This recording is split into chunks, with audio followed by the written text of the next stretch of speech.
Maranata, fala pessoal, tudo bem? Bem-vindos ao Maranata Cast, o seu podcast do estudo da lição da Escola Sabatina. Que bom que você está aqui com a gente mais uma semana para a gente aprender mais sobre a palavra de Deus. A gente fica muito feliz, né, Fábio? Sim. Que os irmãos tenham gostado, feito comentários positivos, e isso alegra e motiva a gente a continuar. E aí, Fábio, vamos para mais uma lição de número 3? Bom, uma boa noite a todos. Adriano, hoje nós teremos não só uma nova lição, mas também com novos convidados especiais que estarão estudando conosco a lição dessa semana. Nós esperamos que todos vocês gostem, afinal de contas, todo esse estudo é feito pensando em todos aqueles que estão nos ouvindo e nos assistindo. E hoje, Adriano, nós temos 2 novos convidados, né? Convidados bem especiais. Na semana passada a gente teve a presença ali do Isaías e da Caiane. E hoje vou deixar até você começar apresentando dessa vez os nossos convidados. Eu posso? Com certeza. Bom, no primeiro episódio nós tivemos a presença do pastor gravando conosco. Como o Adriano bem ressaltou, na semana anterior nós tivemos a presença da Caiane, a presença do Isaías, que são irmãos nossos da igreja. E hoje nós estamos com 2 irmãos também da igreja, que são o Cícero, né, e também o Renato. Mas eu vou deixar que eles deem uma boa noite aí, ou uma boa tarde, ou um bom dia para todos aqueles que estão nos ouvindo. Vamos começar com o Cicinho. Cicinho, tudo bem, meu irmão? Preparado aí para o estudo? E aí, tudo bem, pessoal? É um prazer estar aqui para poder estudar a Bíblia, né, com vocês aqui nessa iniciativa muito boa. E vamos lá, né? Comentário aqui da terceira lição. Tentei estudar para poder trazer o máximo de informação interessante. Amém, amém, amém. E vale ressaltar também que o Cícero, ele tem um livro, né? Escritor. E o interessante é que o Cícero escreveu um livro, né? Você pode falar o título do seu livro, Cícero? O título é O Céu Não é Azul e o subtítulo é Tópicos contra uma Ciência Preconceituosa. E o interessante é que no livro que o Cícero escreveu, o meu nome está nos agradecimentos, né, Cícero? Tinha que estar. E para quem não sabe, o Cícero também é professor na área de História e Geografia, correto, Cícero? Exato. E também de Filosofia. Sociologia. E hoje estará conosco aí estudando a lição. Está aqui também conosco hoje de forma muito especial nosso irmão Renato, aí o nosso ancião de Primeiro igreja. ancião. Primeiro ancião. Olha a responsabilidade. Hoje nós vamos quase fazer um na mina na verdade com o Cicinho e com o Renato. O Renato está conosco hoje, primeiro ancião da nossa igreja, e também vai nos ajudar aí no estudo da palavra de Deus. Certo, Renato? Certinho, Fábio. Boa tarde para todos. Né, como o Cícero falou, né, é um prazer estar aqui nessa iniciativa, né, para juntos estarmos aí estudando a palavra do nosso Deus. Amém. Amém, amém. Hoje lição número 3, né? O chamado de Deus para a missão. Antes da gente começar, vamos fazer uma oração? Vamos. Eu posso orar? Com certeza. Hoje eu me senti tocado a iniciar essa oração aqui.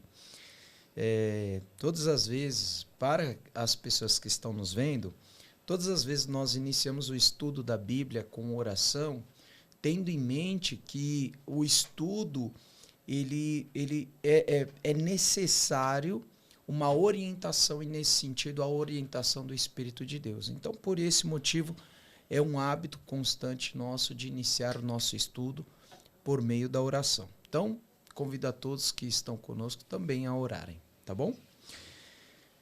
Bendito, eterno, bondoso Deus, nós te louvamos, Senhor, pela tua misericórdia, pela tua bondade, pela tua graça, Senhor, pela oportunidade de nós estarmos aqui diante da tua presença para estudarmos, discutirmos um pouquinho sobre o estudo da tua palavra.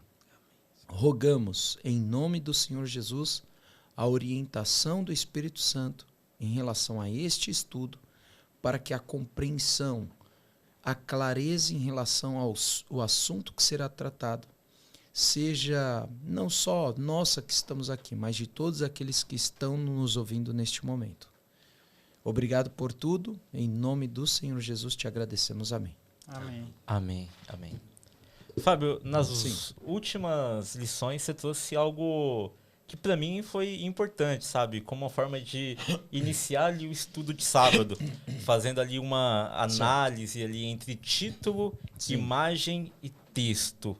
Sim. E pautado nisso, olhando esses 3 aspectos aqui na lição de sábado, qual foi o seu entendimento? E depois a gente passa também para os nossos convidados darem também a percepção deles.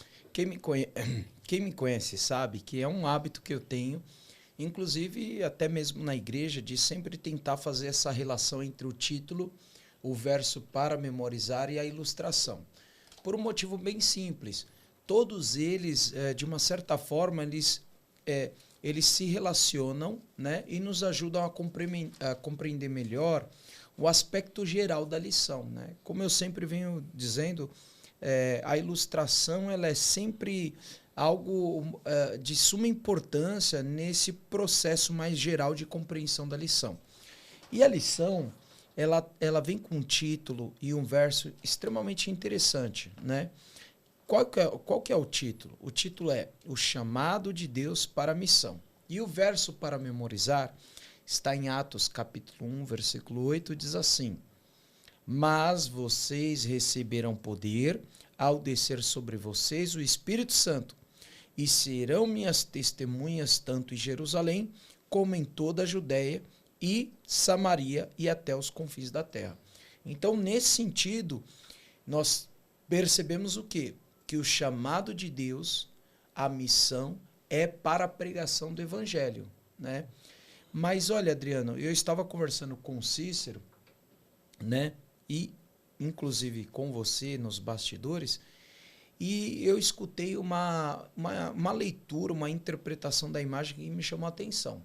Cicinho, qual foi a sua visão sobre a ilustração da lição que nós estamos estudando, que é a lição 3? Gênesis fala que Deus ele fez um chamado para Abraão e pediu para que ele olhasse para as estrelas. E que a descendência dele foi chamado para formar um grande grupo, né? Uma grande nação que seria o povo de Deus. Então, ele é um dos patriarcas, um dos principais patriarcas da história de Israel. Então, quando ele olha para as estrelas, ele vê ali a promessa de Deus, né? E eu gostaria de estender um pouquinho mais o comentário, porque todas as vezes que eu olho para essa imagem, quando eu leio também o capítulo de Gênesis que fala sobre a história de Abraão, uma vez eu ouvi um dos nossos pastores, que era o líder geral da igreja, não vou lembrar o nome dele agora, mas ele pregando exatamente sobre esse episódio em que Deus fala para ele olhar para as estrelas, e o pastor dizia assim que quando Abraão olhou para as estrelas, ele viu em cada constelação a história do Evangelho. Então, quando ele olhou para Cruzeiro do Sul, ele não só viu a promessa da grande nação que ele iria formar, mas de que aquela cruz tinha uma representatividade e que representava também o sacrifício de Jesus, mas aquela cruz estava vazia, né? Então ali Ellen White diz que Abraão ele compreendeu todo o plano da redenção quando ele olha para as estrelas. Que legal, hein, Cícero? Amém. E você, Renato, qual foi a sua percepção da imagem? Logo que eu vi a imagem, eu esqueci de pesquisar o nome, né? Mas eu lembrei daquele alvo que os flecheiros acerta, né? E vai mostrando aqui cada zona, né, de alvo. E nós vemos na imagem que as cruzinhas, ou as estrelas, elas vão se espalhando no alvo, né? E quanto mais vai ficando longe da pessoa, né, mais as estrelas aumentam. Ou seja, a missão, quanto mais longe ela vai, mais ela vai aumentando, né? E eu queria já entrar no verso que ressalta que essa missão não é meramente nossa. Nós só podemos fazer ela a partir do Espírito Santo. Não podemos fazer sozinho, né? É o Espírito Santo, é Deus que nos dá como posso dizer, a alavanca para que nós possamos verdadeiramente fazer a missão que ele nos designou. Exatamente. Eu também vejo um cumprimento aqui, né? Porque Deus fala para Abraão que em Abraão seriam benditas todas as nações. E aqui a gente já tem um cumprimento em Atos 1:8, falando que os discípulos ali deveriam pregar em Jerusalém, na Judéia, na Samaria e até os confins da terra.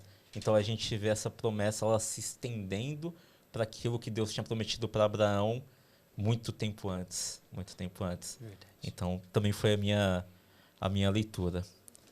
Mas enfim, que bom aí. Vamos para a lição de domingo, Fábio? Vamos. Puxa. Bom, então a lição de domingo eu achei interessante porque, veja, ela vem com o título Indo Além da Zona de Conforto. E quando se trata sobre falar sobre indo além da zona de conforto, a lição ela vem com um relato sobre a chamada Torre de Babel. E veja, qual é a relação entre esse ir além da zona de conforto com o relato da Torre de Babel? Tem até uma perguntinha que diz assim, ó, leia Gênesis 11, do versículo 1 ao versículo 9, quais eram as intenções das pessoas, que objetivo tinham em mente e por que Deus o impediu. Qual era o objetivo, a intenção das pessoas ao construírem uma torre? Cícero, por gentileza. O texto bíblico diz que primeiro eles queriam alcançar o céu, né? E depois o texto bíblico também diz que eles queriam a visibilidade das pessoas, que as pessoas os reconhecessem, né? Então haveria ali uma liderança.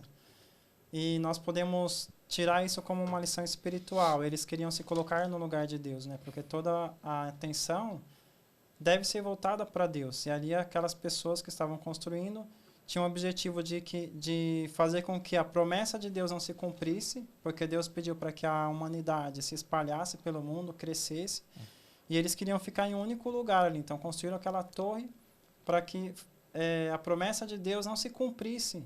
E naquele momento, então, ali, Deus ele faz o milagre da promessa de se cumprir, fazendo com que as pessoas fossem confundidas, né?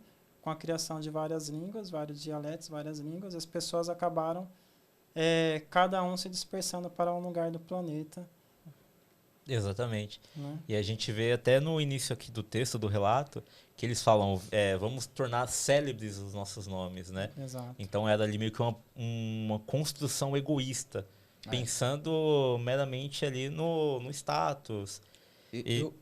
Pode ir. Desculpa, Adriana, mas o que me chama a atenção é o versículo 4 do capítulo 11. Eu vou ler esse versículo e vocês vão perceber uma relação entre esse versículo e o que vai dizer Isaías 14, versículo 12 a 14, e Ezequiel 28. Por quê? A relação com o que é falado pelas pessoas, com as características de Satanás, descritas em Isaías e em Ezequiel, lá como rei de Tiro e tal, elas são muito semelhantes. Por quê? Gênesis capítulo 11, versículo 4 diz assim, ó. Depois, isso as pessoas dizendo, depois disseram, venham, vamos construir uma cidade com uma torre que chegue até o céu. Assim ficaremos famosos e não seremos espalhados pelo mundo. Ficaremos famosos até o céu. Isto é, há uma tentativa do ser humano de se sobrepor, inclusive, às promessas de Deus. Por quê? Porque a Torre de Babel ela é criada num contexto pós-dilúvio. Então, nós temos que lembrar que a humanidade ela é destruída pelo dilúvio e, logo em seguida, no capítulo 11, a construção é uma tentativa humana de alguma forma, ela se salvar. Né?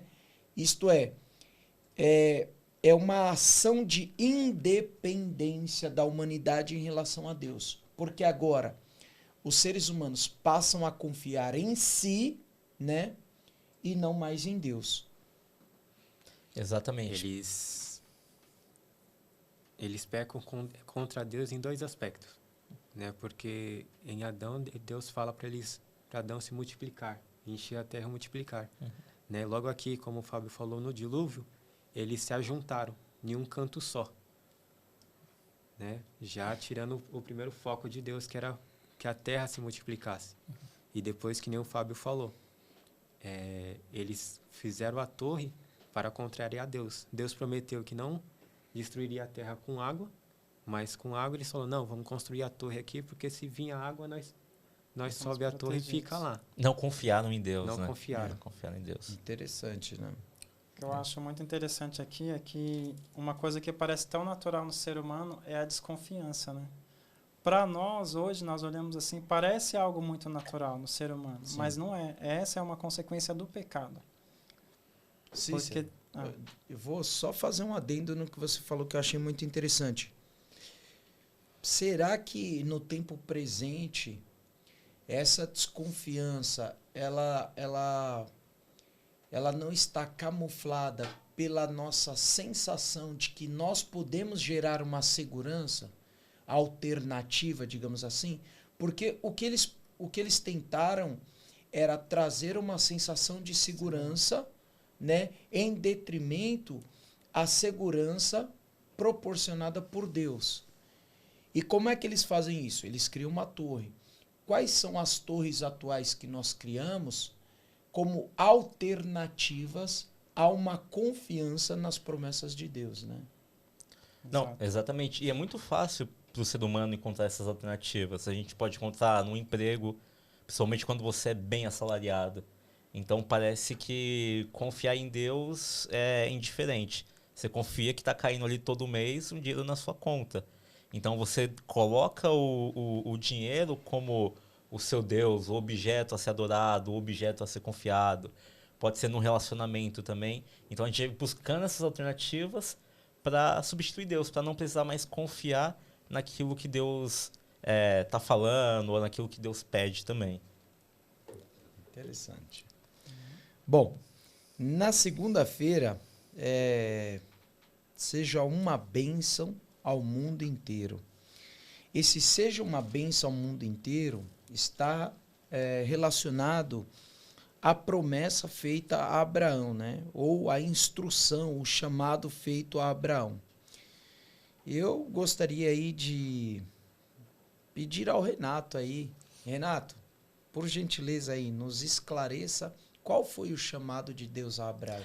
Antes dele esclarecer da opinião dele, a gente pode ler o texto porque eu acho um chamado Com certeza. incrível, muito bonito. Eu vou ler então aqui, ó, Gênesis, capítulo 12, a partir do verso 1, diz: Ora, disse o Senhor a Abraão: Sai da tua terra, da tua parentela e da casa de teu pai, e vai para a terra que te mostrarei. De ti farei uma grande nação, e te abençoarei e te engrandecerei o nome. Se tu uma bênção. Abençoarei os que te abençoarem e amaldiçoarei os que te amaldiçoarem.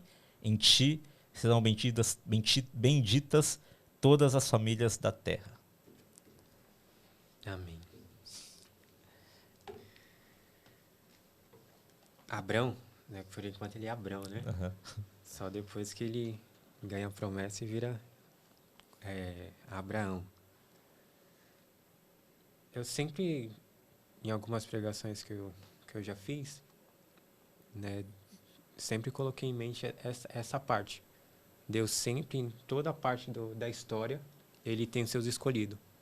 Né? E ali ele viu Abraão, viu com seu coração, né? Ele estava numa terra, podemos dizer, idólatra, né? Não adorava a Deus mesmo, né? Então, Deus ali vendo Abraão, vendo o seu coração, ele ali chama Abraão.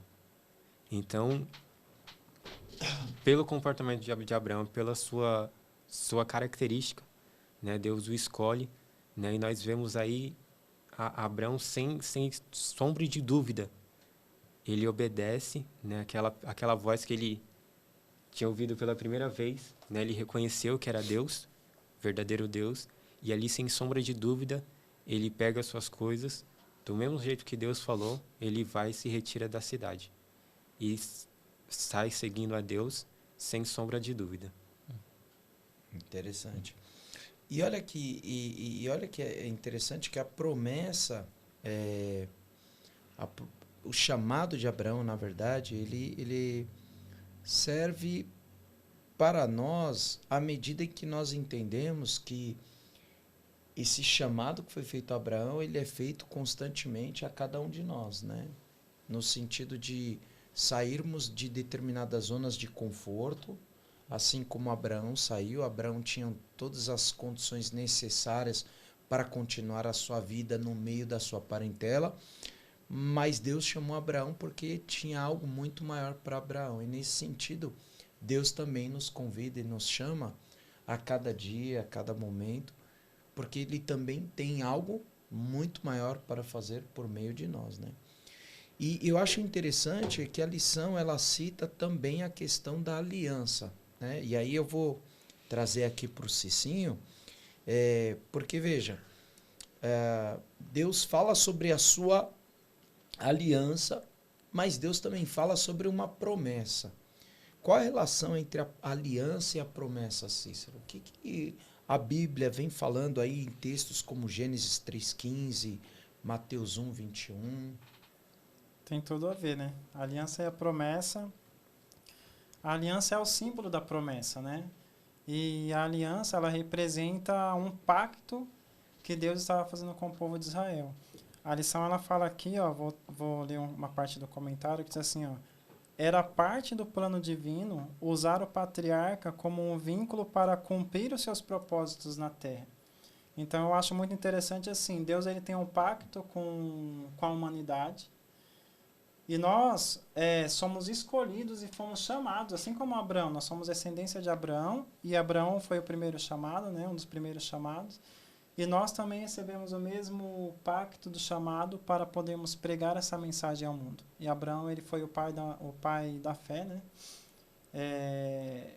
Graças à fé dele e graças a Deus, obviamente, né? Hoje nós podemos dizer que somos também filhos, descendência de Abraão, e carregamos essa promessa. Qual é a promessa? A promessa não agora de herdar uma terra, um pedaço de terra nesse planeta, mas um sonho muito superior a esse, que é herdar a Canaã celestial. A terra prometida não é um pedaço de terra nesse planeta, mas algo muito mais superior. E Paulo diz que é coisa que o olho jamais viu e nós não podemos sequer imaginar exatamente o que é esse cumprimento dessa promessa. Amém. Exatamente. E a lição também ela ressalta, né, a Bíblia ela por um completo, né, e nós vemos aí as promessas que Deus foi fazendo, né, e ao longo do tempo ela foi se cumprindo, né, mostrando que o que Deus promete Ele cumpre, né. Ele prometeu para Adão, né, que viria o Messias. Exato. Né, e lá na frente Jesus veio, né, prometeu para Abraão que ele receberia Canaã, né. Abraão não entrou, né, findou a cidade de Canaã, mas os seus descendentes lá na frente, né, entraram, né, e prosperaram em Canaã. Exatamente. Eu acho interessante também é que para cumprir a promessa, o próprio Deus ali, através de Jesus Cristo, ele se faz filho de Abraão, para cumprir uma promessa que ele tinha feito para Abraão no início, né? Sim. Eu acho incrível, assim, eu vejo um Deus assim muito humilde, sabe? Para sair das cortes celestiais, da adoração que ele tinha, para se fazer também filho de Abraão, para salvar Abraão e também a todos nós. Vale ressaltar, o Renato falou, e isso que me chamou a atenção até na lição, é que a relação entre a aliança e a promessa que estava condicionada ao quê? Ao descendente, né? Que seria Jesus Cristo. Então, desde Adão, Deus vem reforçando ali a sua promessa que está atrelada diretamente a Jesus, o descendente de Adão, né? E Jesus vem e morre, e depois ressuscita, para conceder a salvação que havia sido prometida lá no Éden, né? Quando Deus disse que o descendente de Adão esmagaria a cabeça da serpente, né? Então, o cumprimento de uma promessa que se estendeu pelos patriarcas ao longo da história e principalmente por meio dos profetas, se cumpre na pessoa de Jesus. Exatamente. Agora vamos para a lição de terça-feira. A lição de terça-feira tem como título O Chamado de Abraão.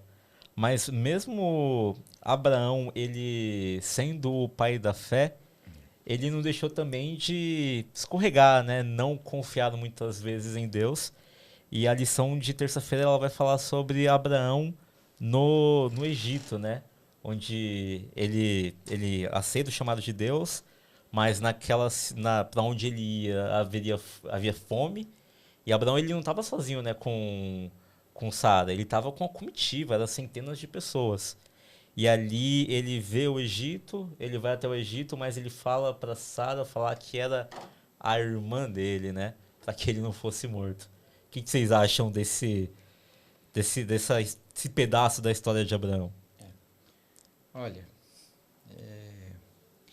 nós comentamos agora há pouco sobre o fato das pessoas construírem a torre baseado em uma segurança proporcionada por elas mesmas, né? E aqui Abraão tenta proporcionar algum tipo de segurança baseado nos seus próprios esforços. Isto é, Abraão, por um momento, ele vacila ali na sua fé, na sua confiança em Deus e procura por meios estabelecer algum tipo de segurança para a sua vida, aonde ele trama ali com a sua esposa, né, a mentira de que ela era sua irmã e não a sua esposa, né? E tudo isso devido ao medo que ele tinha, né, o temor que ele tinha de perder a vida ali no Egito. Cícero. Vamos lá, Cícero. Quando nós olhamos para a história de Abraão e para as histórias dos antepassados, nós podemos entender que todos os homens falharam. Todos falharam. Moisés falhou, Abraão falhou, Davi, todos os grandes homens da história bíblica, eles falharam. E nós também falhamos. Mas mesmo assim, esses homens, eles entraram lá para a galeria da fé, em Hebreus 11, e isso demonstra quão grande, né, é a compaixão de Deus pelo ser humano e o propósito de Deus firme em realmente salvar a raça humana. Abraão ele passou a ser chamado pai da fé porque ele precisou de exercer a fé, de trabalhar a sua confiança em Deus para que ele fosse dado esse nome. Nós somos filhos de Abraão, somos filhos da fé e também temos a mesma possibilidade de trabalhar a nossa fé. E precisamos de fazer com que a nossa fé aumente a cada dia. Nós falhamos, mas precisamos de, como o verso bíblico diz, nós só vamos vencer com a proposta de quando nós recebemos o poder do Espírito Santo, nós seremos vencedores. Abraão ele foi vencedor porque ele aprendeu a confiar em Deus. Os homens bíblicos foram vencedores porque eles aprenderam a confiar em Deus. Então, sozinhos nós nunca vamos vencer, mas confiando em Deus, nós podemos ter apenas uma pedrinha na mão e sairemos vencedores. Amém. Olha, interessante. E lendo também um comentário aqui da própria lição de terça-feira, aqui no finalzinho, vai falar o seguinte: é um conforto saber que apesar de nossos erros, se nos apegarmos ao Senhor com fé e submissão, como fez Abraão, nossos pecados e falhas serão perdoados. E Ele ainda pode nos usar para a sua missão. Exato. Interessante. Renato, então, de acordo com o que o Cícero falou, é possível que, mesmo estando na igreja ou mesmo orando, estudando a Bíblia, é possível que a nossa fé venha a vacilar? E caso isso aconteça, o que nós devemos fazer? Sim, e é um grande medo nosso, né? Porque Deus manda Abraão para Canaã, né?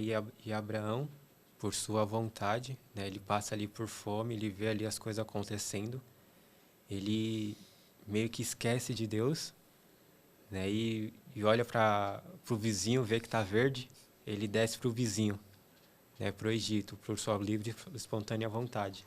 E assim, ele já trama com Sara, fala que você é minha irmã, porque se eles verem você, eles vão me matar para ficar com você. Então, fala que é minha irmã. E aí o nosso medo.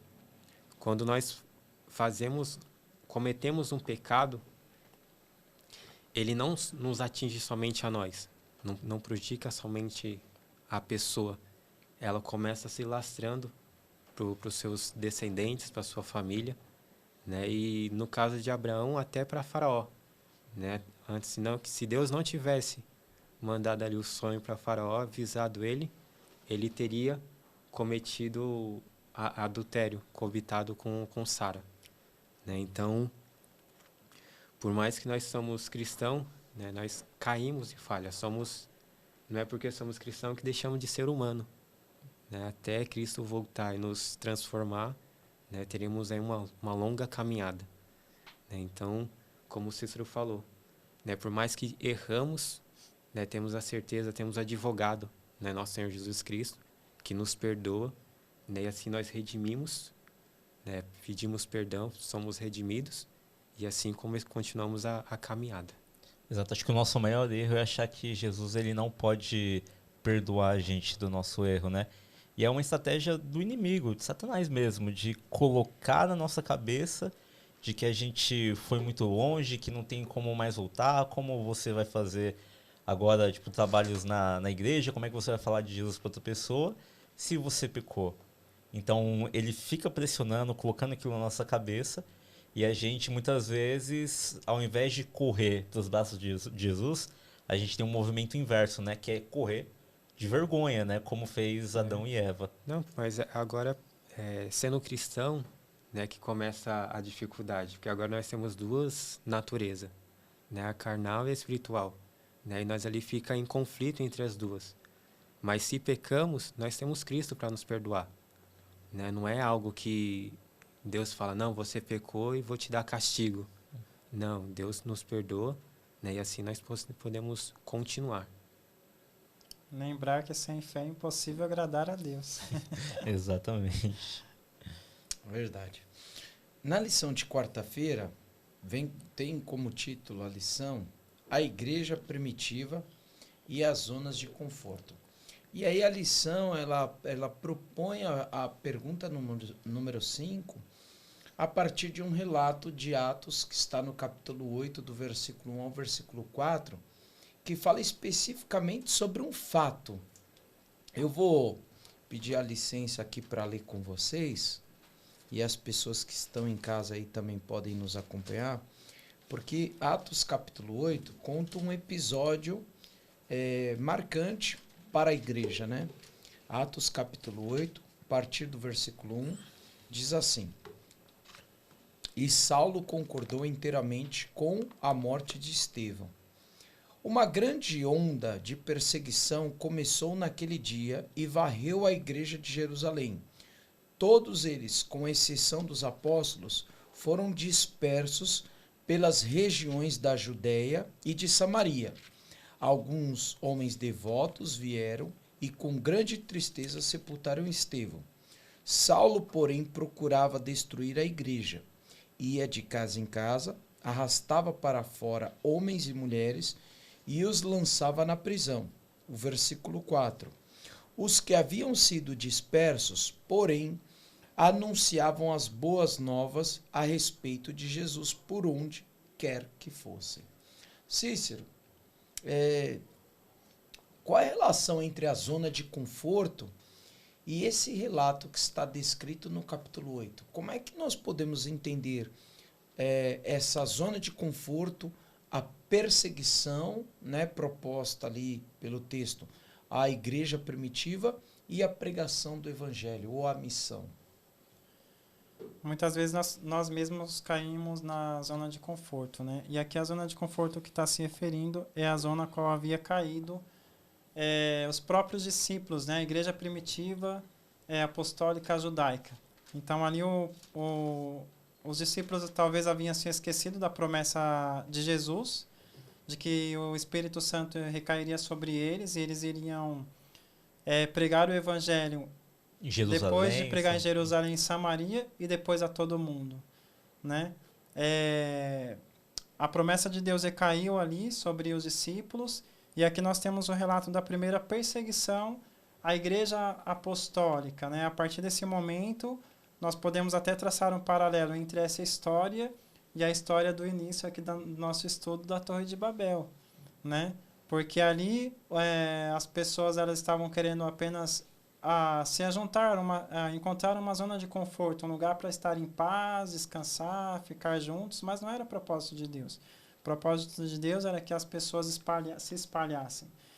E com a igreja acontece a mesma coisa. O propósito de Deus era que a igreja se espalhasse, mas ali eles estavam no conforto de Jerusalém, uma cidade próspera, tinha tudo para eles ali crescerem como igreja, mas agora, a partir da perseguição, é que eles vão se dispersar pelo mundo e levar o evangelho, fazendo com que a promessa de Deus se cumprisse, tirando eles da sua zona de conforto, né?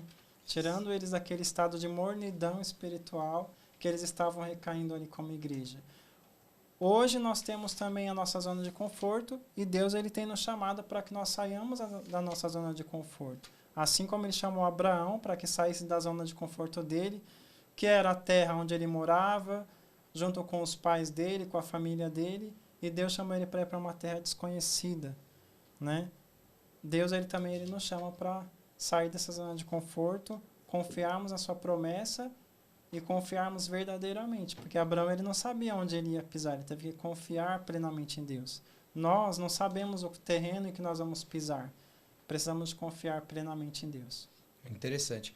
Eu queria até ressaltar, o Cícero falou sobre o aspecto da perseguição e também da pregação, né, o chamado.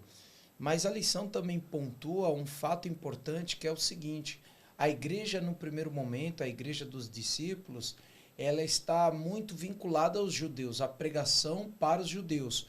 Mas a lição, ela traz um relato, né, Renato? Ela fala sobre a pregação a Cornélio.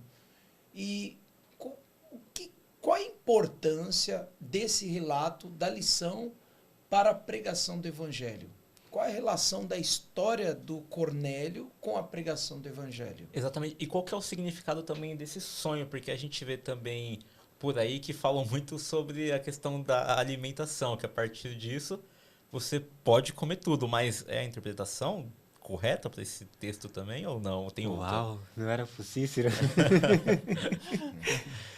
Então, Cornélio, ele não era judeu, né? E nessa parte, né, Pedro, ele tem a visão ali dos animais imundos, né, o lençol por 3 vezes, né, e ele começa a falar: não, Senhor, é imundo, eu não posso comer, né, e a voz, Deus falando: não, tá abençoado, vai e come, né, mas logo que acaba a visão, né, chegam os mensageiros os servos de Cornélio, né, então Pedro entende. Não era a relação de comida, era a relação que Deus não faz acepção de pessoas, né? Porque tem parte que para os judeus, algumas nações eram animais, era pelo povo imundo, né? Então era nessa parte de imundícia, né, que Deus estava falando ali para Pedro. Não, eles não são imundos, eles são meus filhos. E eu abençoei eles. Eles também têm direito de receber a mensagem. Vai tu e seja uma bênção. Né? Então ele vai ali, prega a Cornélio, né? E logo após a conversão de Saulo para virar Paulo, né? Ali ele começa a pregar também para os gentios com mais força, com mais determinação, né? E até onde chega até nós. Interessante. Até então, houve a perseguição ali em Jerusalém, eles foram para as outras cidades, mas continuaram pregando para os seus parentes, para os judeus. Eles não pregavam para os gentios. Só após a visão, né, Pedro entendeu ali, né, e começou a pregar, né, porque Pedro era, desde o início, Pedro era o líder. É da referência, né? Era a referência. Viu um Pedro fazendo, não, vamos fazer. Né, Pedro foi, vai todo mundo. Né, então Deus tinha que começar com Pedro. Exatamente. E não à toa, depois quando Pedro volta, eles ficam sabendo, né, eles vão questionar Pedro por que ele tinha pregado a gentios, né? E aí Pedro vai lá e explica todo o sonho, assim, para mudar a mentalidade. Né? Uhum. Exato. Explica a visão. Só ressaltando, porque é de suma importância, veja, a visão não tem, como o Renato colocou, não tem a ver com a questão da alimentação. Os animais que são usados na visão ali são uma representação dos gentios, né? No sentido de que agora Pedro deveria, assim como os outros discípulos, levar a mensagem aos gentios, que até então eram sempre vistos como talvez não dignos das bênçãos de Deus, né? E agora Deus mostra para Pedro que os gentios eles deveriam ser alcançados também pela mensagem de Deus, né? Então esse era o objetivo da visão de Pedro, né? Em que Deus dá ali, e logo em seguida a visão, Pedro vai a Cornélio, né? Então eu acho que isso é de suma importância ressaltar, tendo em vista que às vezes uma interpretação equivocada pode conduzir a pessoa à ideia de que, portanto, depois da visão, então não existe distinção entre animais limpos e imundos, né? Como descritos na Bíblia desde o livro de Gênesis. Exatamente. E só para reforçar até também a sua fala e aqui o texto bíblico, em Atos 10:34 diz o seguinte: então falou Pedro dizendo: reconheço por verdade que Deus não faz acepção de pessoas. Exato. Então, só para reforçar que a visão tinha a ver com pessoas, sobre pregar também para os gentios. Exato, e não com a alimentação. Na lição de quinta-feira, comece de onde você está. Comece de onde você está. E aí tem uma perguntinha que diz assim, ó, leia Atos capítulo 1, versículo 8. Que princípio Jesus apresentou para a obra de compartilhar sua mensagem ou de sermos testemunhas dele ao mundo? Eu vou ler o texto, é um versículo somente. Atos capítulo 1, versículo 8, diz assim, peço que todos acompanhem. Vocês receberão poder quando o Espírito Santo descer sobre vós, e serão minhas testemunhas em toda parte, em Jerusalém, em toda a Judéia, em Samaria e nos lugares mais distantes da terra. Cícero, quais foram os princípios aí que Jesus apresentou? Bom, Jesus falou para os discípulos primeiro pregar em Jerusalém, né, que era a pátria deles, a casa deles, o povo deles, e depois pregariam para outras pessoas. Como nós vimos aqui no comentário anterior, né, os discípulos não haviam entendido muito bem o que Jesus queria dizer com isso, né, pregar até fora do seu país e tudo mais. Mas a lição ela traz um comentário importante que ela diz assim, ó, às vezes as pessoas se interessam apenas em ir a um país distante e a uma cultura diferente para testemunhar de Jesus, mas não testemunham para quem está ao seu redor, né? E ainda diz aqui, devemos começar onde estamos e avançar na medida em que o Senhor nos guie. Então, à medida em que os discípulos eles ainda estavam tendo uma experiência, conhecendo a Jesus, se preparando ali para receber o poder do Espírito Santo, eles deveriam de permanecer na proximidade ali, né? Pregando para as pessoas de Jerusalém. E quando eles receberam o poder do Espírito Santo, então eles foram levados para outros lugares para poder pregar o Evangelho.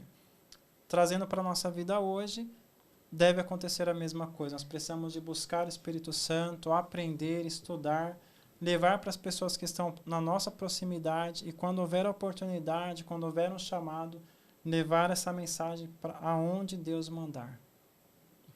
Amém. Exatamente. E eu acho legal aqui que Jesus fala para começar em Jerusalém, né?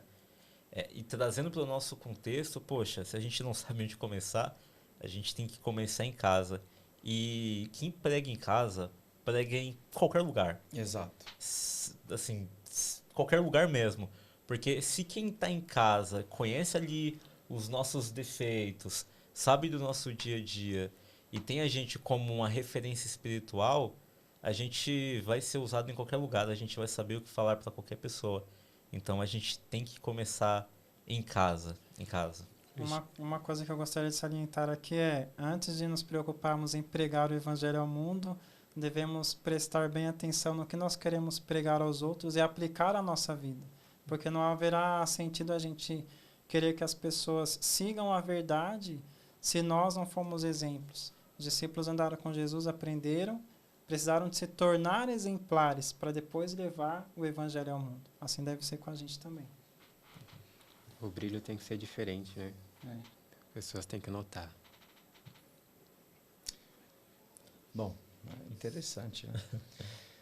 Eu acho que até dando mais ênfase aí no que o Cícero disse, eu sempre digo o seguinte: se você não consegue encarar as pessoas que estão à sua volta testemunhando de Cristo, como é que você vai disseminar essa mensagem para pessoas que você nunca viu? Isto é, nós temos a oportunidade, a possibilidade de falar para as pessoas que estão à nossa volta.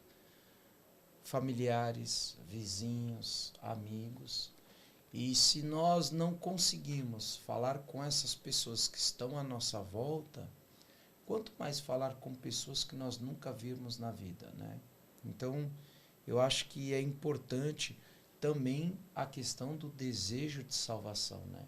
Nós precisamos ter o desejo de que as pessoas que estão próximas de nós, elas também recebam a mensagem da salvação, assim como nós recebemos, né? Então, eu acho que é de suma importância. Na lição de sexta-feira... Peraí, Opa. tá faltando uma coisinha da lição de quinta-feira.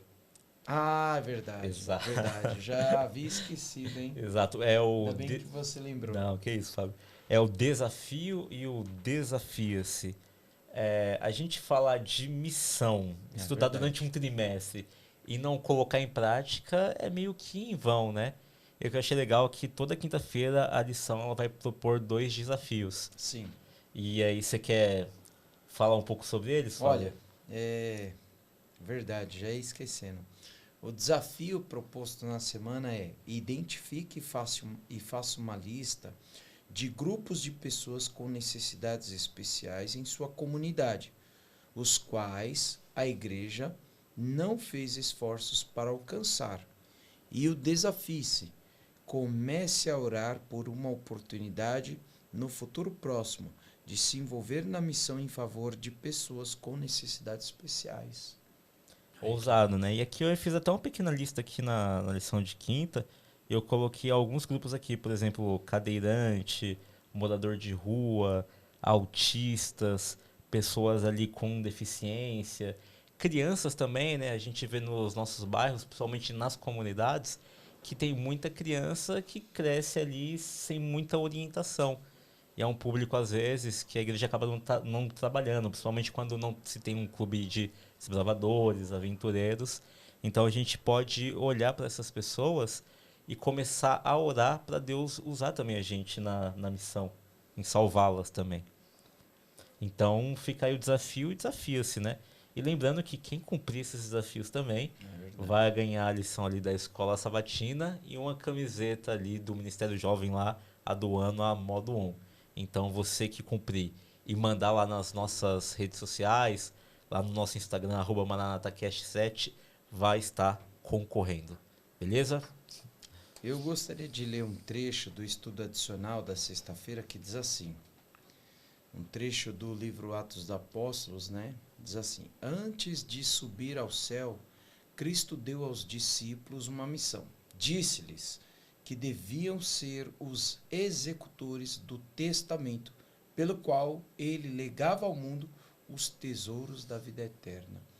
Todos nós somos chamados para ser executores do testamento pelo qual Jesus legou ao mundo a vida eterna, por meio dos seus méritos, do seu sacrifício. Amém. E tendo isso em mente, quais são as considerações finais aí de vocês? Começando aqui pelo Cícero. O significado de missão. A missão, ela nada mais é do que o caminho até o alvo. A missão é o momento em que a pessoa ela tem um arco na sua mão e ela precisa de largar a flecha. A missão é o caminho do arco até o alvo. e o nosso alvo é a nossa salvação. Amém. Amém. Renato? Assim como Abraão, né, se dispor à missão, né, sem medo, sem empecilhos, sem obstáculos, né, simplesmente seguir a vontade de Deus. Né, e a lição deixou bem claro, não é errado você levar a mensagem aos confins da terra, mas você tem que fazer conforme Deus mandou, né, em casa, na faculdade, em casa, no bairro, no trabalho, na faculdade e, enfim, nos confins da terra. Né? Seguir a instrução, o caminho que Cristo designou verdadeiramente. Amém. Amém. As minhas Amém. considerações são que quando a vontade humana ela está aliada também ao desejo, à vontade divina, esse ato ele se torna ali onipotente, porque também é interesse de Deus que a gente leve uma mensagem de salvação para as pessoas.